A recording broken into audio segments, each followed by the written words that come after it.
Ravat Hashem, le Chok l'Israël aujourd'hui, le Nishmat Meir El Keslasi, Bar Mesodi, Shevuot, la page 38b, Tanu Rabbanan, Shvuat Adayanin, Afhi B'Lishona Nemra. Alors, des fois, il y a une personne qui arrive au Beddin et le juge, ils le font jurer. Pourquoi ils vont le faire jurer?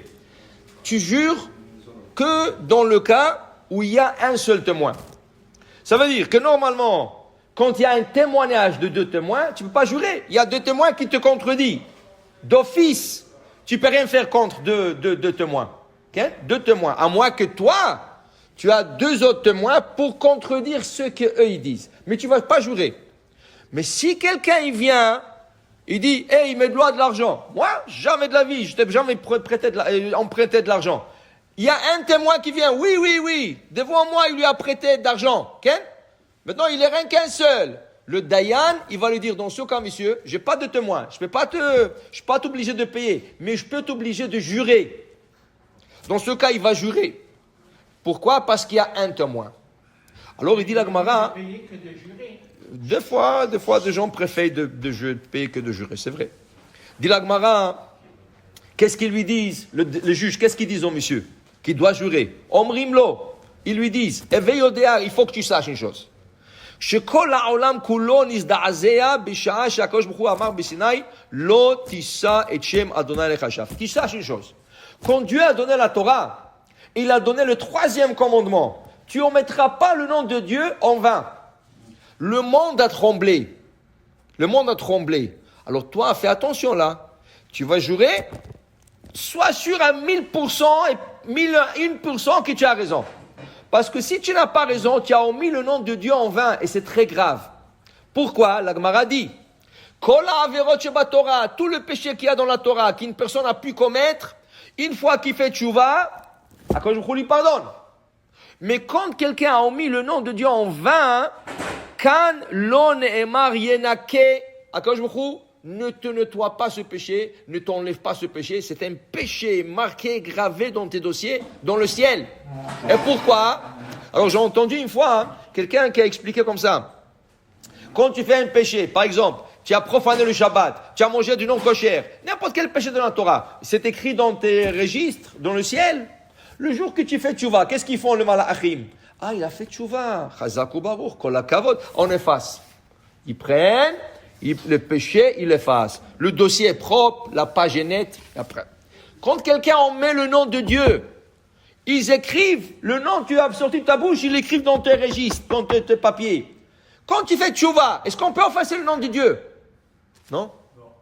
On ne peut même pas corriger un Sefer Torah. Un Sefer Torah, qu'ils ont fait une faute de nom de Dieu. Ça veut dire que de l'ongle s'est étalé, ou le vav a été trop tiré, le hey, tu ne veux pas réparer. Qu'est-ce que tu fais? Tu prends toute cette partie du claf, tu l'enlèves. Tu dois le découdre. Tu enlèves toute la partie. Tu ne peux pas réparer le nom de Dieu dans le Sefer Torah. Alors imagine-toi, tu as juré en vain, et dans le ciel, ils l'ont écrit, et maintenant tu fais tchouva. Même s'ils veulent l'effacer, ils ne peuvent pas. Ça, c'est une faute que la Gemara dit, loïnake. Ça ne s'enlève pas, cette joie. Alors, pour dire que les gens qui disent, je te jure, et après, il te dit, sur la tête des enfants. Tu jures sur la tête de tes enfants? Tu es malade? Tu es fou? Tu jures sur la tête de tes enfants? Et si tu as 0.1 par raison, tu sais qu'est-ce qui va arriver, Hazve Shalom? Pourquoi tu jures? Il faut enlever ça de sa bouche. Il faut jamais dire, je jure, et sur la tête des enfants, sur la tombe de ça, et sur la... Ça, il faut oublier. Déjurer, c'est très grave. Loïnake. Et même si tu as raison 1000%, ne jure pas. Ne sors pas le nom de Dieu en vain comme ça de ta bouche. Alors la Gemara dit ici, et c'est lui qui jure, Ken, quand il fait un péché, sur n'importe quel péché, c'est lui qui encaisse. C'est lui a fait le péché, Hachem s'occupe de lui. Mais quand quelqu'un jure, il dit ici, mimeno ou mimishpachto, c'est lui et sa famille qui encaissent. C'est sa femme, ses enfants, tout le monde. Ne jure jamais. Ne jure jamais parce que tu fais du mal à ta femme et tu fais du mal à tes enfants. Jamais jurer. Okay?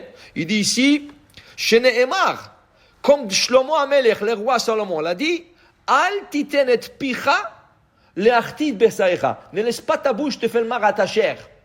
Et la Gemara dit, ve'en besaro, quand on parle de sa chair, ze krovo, ça c'est sa famille, sa femme, ses enfants. Alors pour dire, il faut jamais jurer. Alors dans certains cas, quand quelqu'un il est mal pris, ça veut dire que quelqu'un lui dit, tu m'as pris de l'argent et tout ça. Moi, jamais de la vie. Qu'est-ce que tu racontes des histoires? Il emmène un témoin dans le Beddin et dit, voilà, j'ai un témoin. Le daïn dit, excuse-moi, avec un témoin, je ne peux pas le faire payer, mais je peux te le faire jurer. Oui, je veux que vous le fassiez jurer. Alors le daïn lui dit, jurer. C'est mieux de payer et de ne pas jurer. C'est mieux de payer et de ne pas jurer. Parce que jurer, tu n'es pas... Peut-être tu l'as appris, tu n'as pas fait attention. Peut-être. On ne sait pas. Alors, c'est mieux de payer et pas jurer. Et si tu n'avais pas à payer, Hachem va trouver la manière de te le rendre l'argent. C'est pas de problème. Mais jamais tu sors le nom de ta Hachem comme ça. Hachem, c'est un nom sacré et il faut le respecter. Baruch Adonai Le'olam. Amen.